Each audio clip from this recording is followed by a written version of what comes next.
Hello and welcome back to Let's Play Wrath of the Righteous with me, Regnard. Let's explore Pulura's Fall and speak with Katair first. Katair's gaze is clear and direct as he greets you. I'm listening. Tell me about Sarkoris. I'd rather not answer that question. Katair winces, then adds apologetically. I'm sorry. That was rude. It's just, not many can boast that their country has been wiped off the face of Golarion. Not conquered, not decimated, but wiped out, along with all of its people, cities, forests, and rivers. And I watched it happen with my own eyes. I don't want to remember what everything was like before.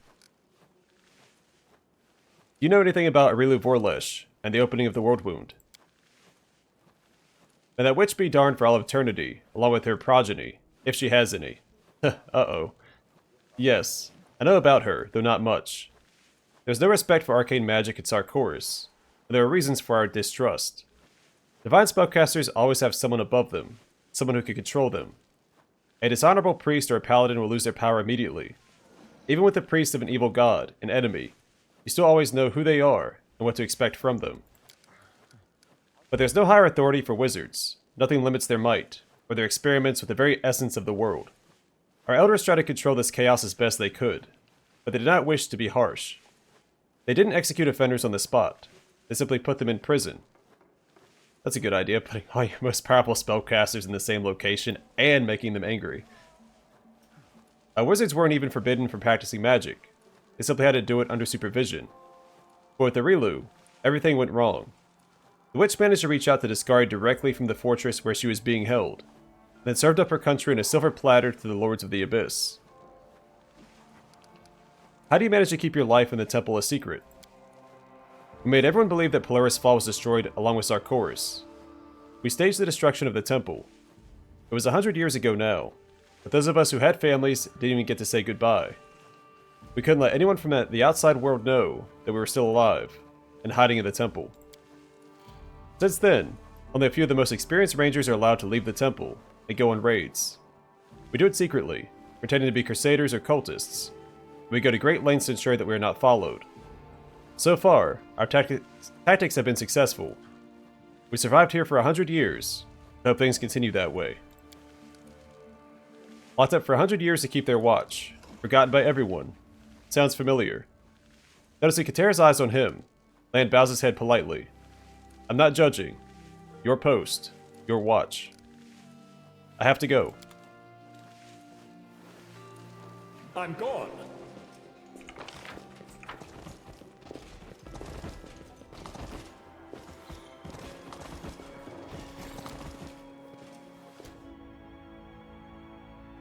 A statue of Pulura made in a simple but expressive style characteristic of Sarkoris. I'm pretty sure this is usually destroyed when you get here later. Eliandra. How can I help you, my radiant friend? I have not. Why did you ask me to talk to the temple's inhabitants? Are you worried about something? My request to you is made on impulse. To put it simply, a heavy burden has been placed on our shoulders, and it is easy to grow wary. We do not only live in complete isolation, we have done so for a very long time. An entire lifetime for some races. I'm afraid many will be broken by this ordeal, if they have not been already. It would be easier if I could be dispassionate, like Katair, but I cannot. I worry for those in my care. I feel like a mother who cannot protect her children from pain and grief. When I saw you, I hoped you'd be a breath of fresh air, that your presence would renew and restore our spirits. Yeah, if the angels could break in the Wardstone, then the mortals here could also break. Tell me about your mission. Why did you decide to remain here in the World Wound? This temple has been blessed by Pulura. Whether it is day or night, the stars are always visible within the heart of this sanctuary. It is why those who study the stars conduct their observations here.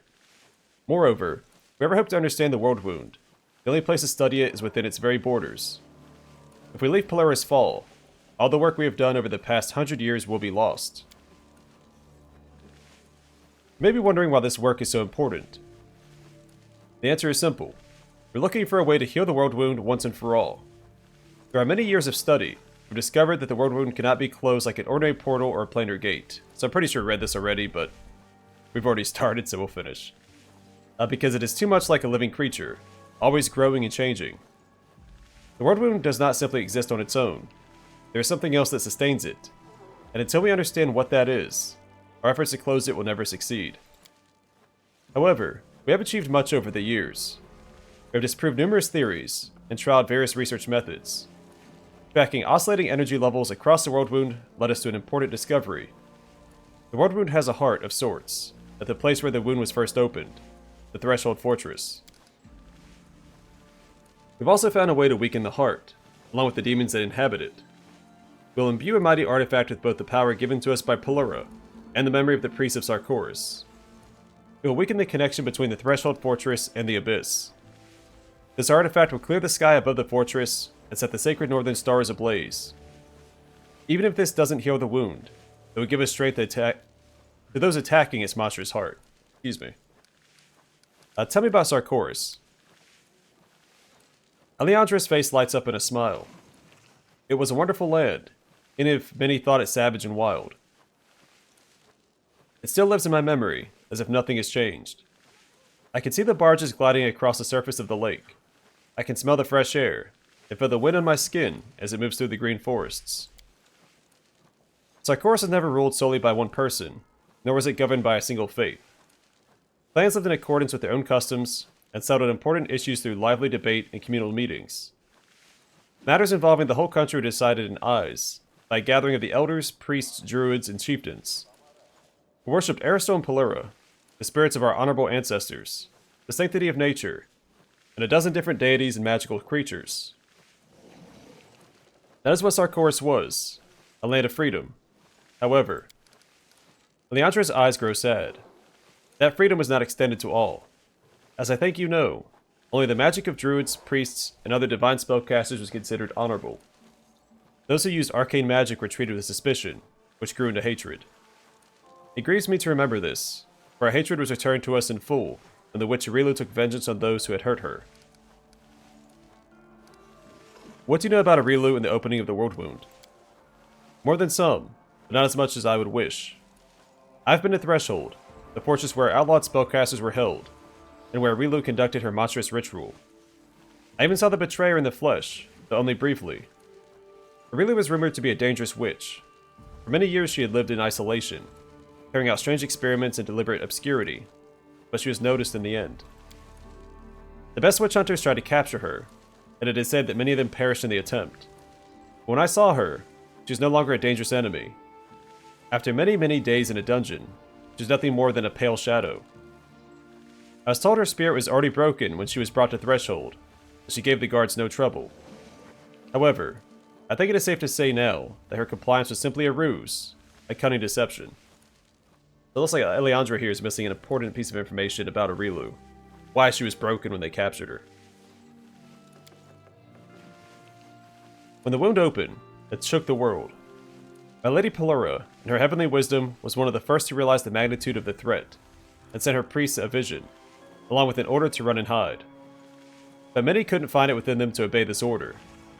How could they leave their beloved homeland, their homes, family, and friends? Many of my brothers and sisters perished, losing a hopeless fight against wave after wave of demons. I was destined for a different fate, and so was my shrine. Lady Pulura hid it from the eyes of the demons. I had a vision telling me about the work that needed to be done to avenge the fall of Sarkoris, and rid the world of the world wound. That was when I learned this difficult task would take a century to complete, and that would require us to make many sacrifices. But I was willing. There are celestials as well as mortals here at the temple. Yes, of course. Priestess nods to the winged creature standing nearby, and they smile back at her. Angels and Azadas from the court of Lady Pulura often visited the temple in its days of glory. When this place was hidden, and we were given our mission, some of them decided to stay and support us. Like us, they've not gone beyond these walls for 100 years. They help us here in the temple, and of course, we're all united in our desire to heal the world wound. Thank you for your time. Good luck to you. Do not hesitate to contact me if you need anything. You can also rest in the guard room when you are tired. Do not worry, Commander. The corruption of the Abyss cannot reach you here. Our temple is built in holy ground, beneath the stars of Pulura.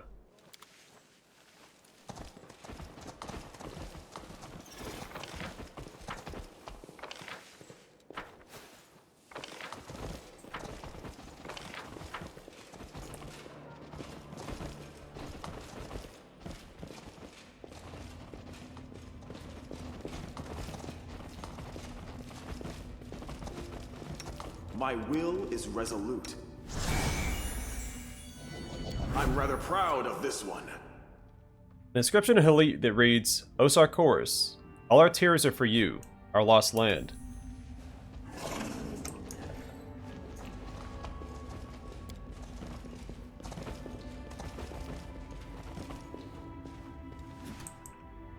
A small mushroom patch that has clearly been tended with loving care.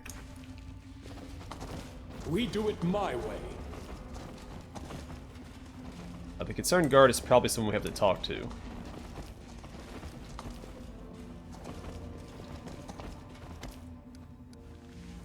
The guard stands at attention when he sees you, but his eyes glow with excitement. Whoa. I didn't think I'd ever see a new face around here. Well, at least not one that isn't baring its fangs or decomposing. Ahem. Forgive my bluntness. Everyone's happy you're here, of course, but I'm especially glad to see you.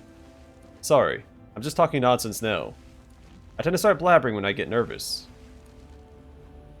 How does it feel to guard the same place for so many years?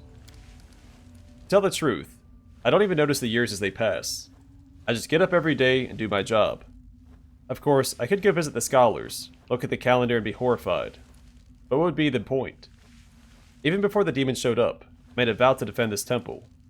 That vow is all I have left, really. The Sarkoris that I knew is gone. There's no use dwelling on the past. You're especially happy to see me. What does that mean? The guard looks around quickly to make sure no one is listening. I would have never thought I'd say this, but there's an important matter that can only be entrusted to a stranger. I think there's a traitor among us, someone who's trying to bring the demons here. I found a strange letter hidden in a cave. I think we need to find out who left it there, and why. Why haven't you told Eliandra Katair about the letter? Just imagine what will happen if Eliandra announces there's a traitor among us. Even if it turns out I'm wrong, the damage will already be done. If we stop trusting one another, we won't stand a chance. Might as well leave the temple and let the demons finish us off. No, we need to get to the bottom of this, but it must be done quietly. What was in the letter you found? That's the problem. I don't know. I think it's some kind of code. It looks like a constellation chart. But who hides a constellation chart in a cave? No, something's wrong here. Alright, I'll help. What do you need me to do? Here's the plan. You go to the caves and hide behind a large stone covered in runes. Watch to see who comes to pick up the letter. I left it there as bait, and made sure to leave everything else untouched. No one has come for it yet. When you find out who has betrayed us, come and tell me. Why not set up an ambush yourself? I wouldn't be able to do anything without people noticing. Whoever left the note knows when I'm here in the corridors, and when I'm off duty. If I suddenly disappear, the traitor will definitely suspect something. No, for this we need an outsider. Someone who can move around more freely. We need you. I have to go. May Pulura keep you safe. Follow if you dare.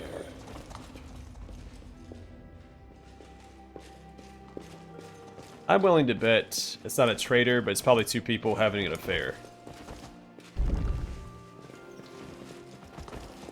Vigdis.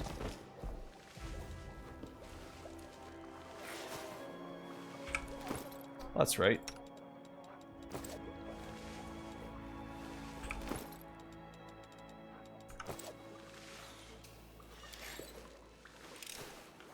This was simple enough.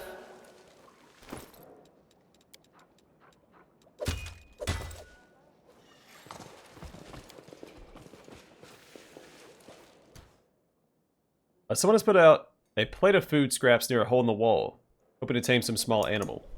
I'm off. The Vigdis is also the name of a character from Rogue Trader, another Owlcat game.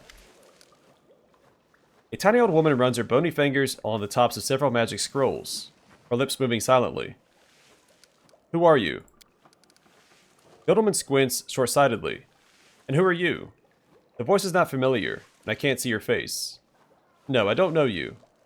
My name is Vigdis. I was once a junior priestess of Pulura, and now I manage the temple's resources and provisions. I put everything where it belongs, and keep it safe. If you were once a priestess of Pulura, why aren't you a stargazer like everyone else? The Edelman laughs. My stargazing days are over. I only see what's under my nose. Lady Pulura decided my old eyes should have some rest after all these years.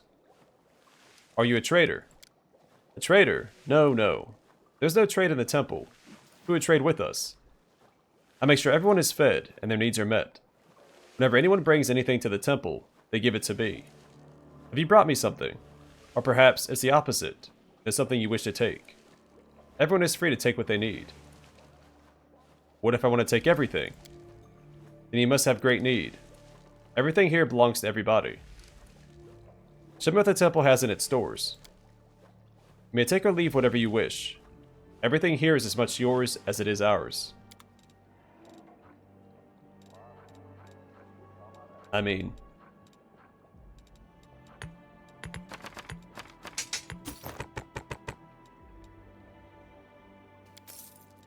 Okay. Can't say no to a deal. I read that. Alright, I have to go. May Pulura keep you safe. I mean, they still have plenty of stuff on the walls and shelves, so I didn't take everything. I thank the gods every day that Eliandra and Katair are with us. The temple wouldn't have survived without them. I do what I must.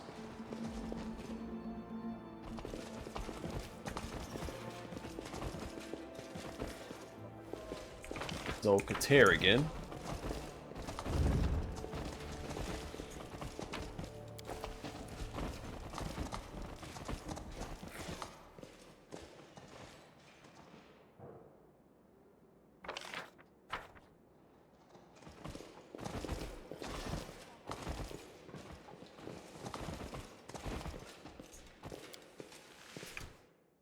A schedule listing the daily responsibilities of the stargazers and guards. The schedule is packed so tightly, those who adhere to it must have little time to think of anything else. The flags have been hung in celebration, but they are old and faded, now look more sad than cheerful. The table is set with bowls of unappetizing, conjured food and glasses of water. It is clearly intended to be a feast, but is a rather austere affair. We do it my way. A bird filled with complaints and suggestions. Some birthday greetings, and an announcement that Taeriell is willing to teach the flute to anyone who wishes to learn. An Odden. The dwarf looks critically at a table that's been set for a feast. There, plates, cutlery, still no nice cups though. Just have to wrap the present and... The dwarf notices you. It gives you a friendly smile. We finally have guests in our quiet abode. Please come in, have a glass of water. Unfortunately, there's nothing else I can offer you, but our water is of the very purest quality. I'm Odden, by the way, a stargazer, at your service. What's the occasion? My daughter, Regnard, turns 125 today. Such an important date calls for an important gift. Where could I get such a present? Well, luckily, there's soft stone in the local caves, and I've carved her a clasp for a cloak. Came out alright, I think. Of course, when we complete our star vigil, I get her something better. Heh. Seems like only yesterday she was running around in her little shift, asking me to toss her in the air. And now, 125. How time flies. Where's the guest of honor? Odden wilt slightly. Truth be told, I don't know. I can only hope she is in a safe place with her mother and aunts. You see the packages in the corner. Those are all the gifts I never had a chance to give her. I suppose she's outgrown most of them. What if I'm a grandpa now, eh? My grandchildren could have them. Heh, I wish I knew for sure. Odden pauses to think. Wait, you're from Dresden. You must know about Wintersun Village. There's a temple of Gorm there 100 years ago. Maybe it's still there. I know that the priests of Gorm were hiding my family and other refugees when the invasion began. Please, Go to the temple and search for anything or anyone that might provide answers about what happened to my family. Even if the truth is bitter, I want to know. I can't remain in blissful ignorance forever. Yeah, that doesn't bode well. Very well. I'll find your daughter. You're putting aside your own important affairs just to help me. I don't know how to thank you. Odden gives you a small package. It's been carefully wrapped in parchment and tied neatly with a string. If you find Regnard, please give this to her. Let her know that her daddy always remembers her birthday, and give her all my love and good wishes. I don't remember a character named Regnard in Winter Sun, but also haven't had this quest before. So who knows. A pure water is very rare in the wound. Do not underestimate its value. Of course, of course. From time to time, something stronger wouldn't hurt, eh? Odden chuckles good-naturedly. We have strict rules about such things. A stargazer can't be seen double, can he? I have to go. Go, and fear nothing. The stars will be your guide. Forth and fear no darkness. Follow if you dare. Good old Regnard. Alright, so we found the first dagger. There are like 21 of these. Most of them are outside the temple. A funerary dagger of Taeriell the Saint. The funerary dagger of a Sarkorian chieftain. The hilt bears the following epitaph. I'm the mighty chief Taeriell the Saint. I fought like a dragon on behalf of my clan, but in the end, I left the world behind and devoted myself to Pulura. A rack filled with what looks to be ancient Sarkorian weapons.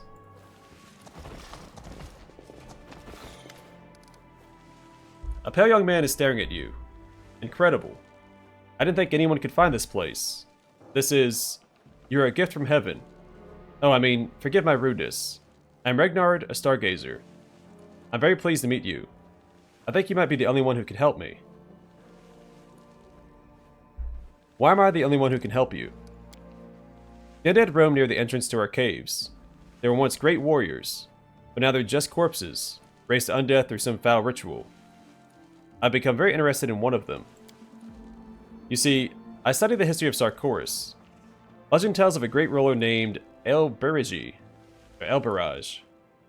who is buried with his mighty sword, the Rage of Ice. Of course, most people think it's just a myth. When the guards told me they defeated an undead that was wearing ancient armor and wielding an ornate sword, I almost lost my mind. The guards don't want to get near the corpse again. If he really is dead this time, but maybe you could bring me the Rage of Ice. Or even if he really is dead. Just think. We could prove that Elbaraj, the Master of Eyes, really existed. It'd be a breakthrough in historical research. Alright, I'll bring you the sword. Regnard's face lights up. I don't know how to thank you. A young man such as yourself must find it difficult to be stuck in one place for so long. Regnard shakes his head sadly. A young man, you say. I've long forgotten how old I really am. By Pulura's grace, my body does not age, but my soul feels dry, if I'm nothing more than an empty husk. I used to admire the stars, but now all I see are a collection of dim lights in the sky. I know their paths by heart, but... He stops abruptly. But you're probably not interested in all that. Why do you have so many weapons? I collect ancient Sarkorian artifacts and study their history. We'll all find ways to escape the monotony of life in this temple. If we didn't, I think we'd lose our minds. Anyway, this is what I do. Thanks to Kabiri's cultists, there's plenty of material for me to study, though it's somewhat lacking in variety. Tell me about the atrocities committed by Kabiri's cultists. Regnard sighs. You must have seen them. When the demons realized that the inhabitants of Eyes were fleeing down the river, cultists of Kabiri, Lord of Ghouls, disturbed the slumber of the noble chieftains who were sent to their rest in the lake near the temple. The chieftains sailed on ornate barges to Pulura's temple, and they were sent onto the waterfall. The waterfall is all dried up now, of course, but at the time, it was part of the ritual ceremony. When they went on their final journey, the chieftains were dressed in their best armor, and the most prized weapons were placed at their side. They were also given a ritual dagger with an epitaph on its hilt. According to the legends, the great chieftains were just sleeping. They would awaken whenever Sarkoris was threatened. Regnard chuckles sadly. The legends were true in a manner of speaking. They woke up, and thanks to the demons, they destroyed everyone who stood in their way. They still can't rest in peace, although the cultists have long since abandoned these lands. Luckily, the undead kill demons too, so in some strange way, I suppose their ancestors are protecting us. I have to go. Must be nice to have somewhere to go.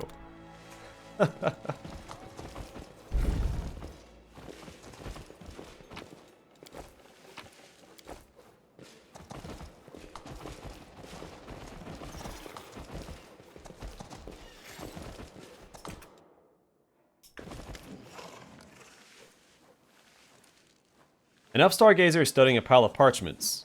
His appearance is disheveled, and his attention seems to be entirely focused on the calculations in front of him. And again, I knew it. That confirms everything. When the elf notices your presence, he looks up from his work. The commander of Dresden. Incredible. Never thought I'd hear those words. My name is Taeriell, and I am a stargazer. Tell me this, Commander. You make the rules in Dresden, but you also abide by them. Yes, as the commander, I must set an example for my soldiers. Taeriell looks at you in disbelief. Such noble words. It's been a long time since I've seen a leader who doesn't think they're above the rules. You must know the person I'm talking about, of course. Katair. Are you trying to accuse Katair of something? I've known him for ages. Trust me, we're close friends for a long time. He certainly knows how to make a good impression. If you look beyond his fake exterior, you'll begin to see his true nature. Taeriell points to the parchments, which are filled with columns of strange digits and symbols. Look for yourself. It's obvious. A week ago, it was a stone tree. 3 months ago, it was the outskirts of Wintersun, and 20 years ago, it was outside of Dresden. 50 years ago, it was eyes. And finally, 70 years ago, the stone tree. I assume he is visiting someone, most likely a woman. Taeriell glances at you and frowns. Ah yes, forgive me. I haven't spoken to anyone about this for a while. To me, this is clear as day. But I can understand how you might find my calculations confusing. The stars tell me about Katair's movements, and I can assure you, sometimes he goes to places that are not filled with demons and cultists, but with wine and women. Take Dresden, for example. You see, Katair has forbidden everyone who remained in the temple from seeing their family. He says it is dangerous. We must keep the secret of our lair. The elf's lip curls with distaste. But for some reason, this rule doesn't apply to him. We all vow to stay within these walls and fulfill our duty, yet he gets to leave the temple whenever he wants. So what is he up to out there? I bet my life he's going to see his wife, Imris, or some other woman. What other reason could he have to go to the stone tree? Dresden was still under the control of demons 20 years ago. If you'd really been keeping an eye on Katair, you would know that. Taeriell considers this. You're right. I keep forgetting about what happened at Dresden. It's hard to remember everything. But on one thing, I'm absolutely clear. Katair went to the stone tree 70 years ago, and I know that, because we haven't spoken since then. A shadow falls across Taeriell's face, but his sadness quickly gives way to anger. Well, of course, I have no need to keep track of his comings and goings. Why would I, when I don't speak to him? When he's been away for a long time, Eliandra asked me to check on him, to make sure he's still alive. That's why I have these calculations. So you see, it's nothing personal. I simply want what's best for the temple. But what is the stone tree? It's a tall tree, withered and petrified even before the demons invaded. For some reason, it remains standing. It's supposed to be a sacred place they hold. I mean, they used to hold celebrations and weddings there. Imris and Katair got married there too, you know. So it all makes sense. But why don't you tell Eliandra that Katair is breaking the rules? You really think she'd believe me? She trusts Katair more than any of us. She and Katair agree on everything. She'll always take his side.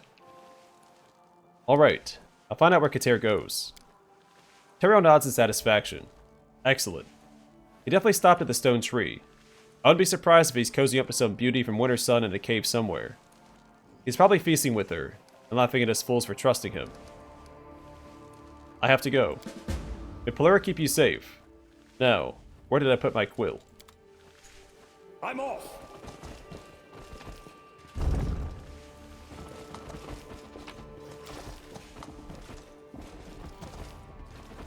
Hi, Christry. A commander from Dresden. After all this time fighting for Dresden, those words are music to my ears. So we're getting a bunch of little quests here. I had no idea there was this much content. Alright, I'm gonna call it here. Next time we'll continue exploring Pulura's temple and speaking to its denizens. I don't think there's many more to talk to. I think there's a library up here somewhere. I'm sure there's at least one more person. But either way for now, thanks for watching. Up to you guys in the next one.